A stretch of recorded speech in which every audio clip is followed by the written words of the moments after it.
புரட்சித் தலைவர் எம்ஜிஆர், புரட்சித் தலைவி அம்மா ஆகியோர்களால் நாட்டில் 69% இடஒதுக்கீடு என்பது சட்டமாக்கப்பட்டு கடைபிடிக்கப்பட்டு வருகிறது. அப்படி வழங்கப்பட்ட அந்த இடஒதுக்கீட்டின் அடிப்படையில் ஒரு குடும்பத்தில் ஒருவர் இடஒதுக்கீடு பெற்று அவர்கள் வாழ்க்கை தரம் உயர்கின்ற பொழுது அடுத்த இடஒதுக்கீடு பெறாத நபர்களுக்கு வாய்ப்பளிக்க ஏதுவாக புதிதாக இந்த சட்டத்தில் மாற்றம் கொண்டு வர வேண்டும் என்று மக்கள் கோரிக்கை வைக்கிறார்கள். இடஒதுக்கீட்டின் அடிப்படையில் பயன்பெற்ற ஒரு சாரார் அவர்களுடைய வாழ்க்கை தரம் மென்மேலும் உயர்ந்து கொண்டிருக்கிறது.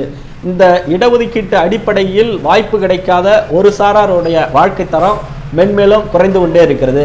அதனால இந்த இடஒதுக்கீட்டுடைய சலுகை அடிப்படையில் ஒரு குடும்பத்திற்கு ஒரு நபருக்கு மட்டும் ஒரு முறை மட்டும் இடஒதுக்கீடு அப்ளிகேபிள் ஆகும். அப்புறம் அடுத்த முறை அந்த இடஒதுக்கீடு பெறாத மற்றொரு குடும்பத்திற்கு பயனளிக்கும் வகையில் சட்ட திருத்தத்தை மேற்கொண்டா அனைத்து குடும்பங்களும் இடஒதுக்கீட்டுடைய பலனின் பெற்று சமூக நீதிக்காக கொண்டு வரப்பட்ட இடஒதுக்கீட்டுடைய முழுமையான நோக்கத்தை இந்த நாட்டு மக்கள் அனுபவித்து அவர்களுடைய வாழ்க்கை தரம் மேம்பாடு அடையும் அப்படிங்கிறது மக்களுடைய கருத்தாக இருக்கிறது.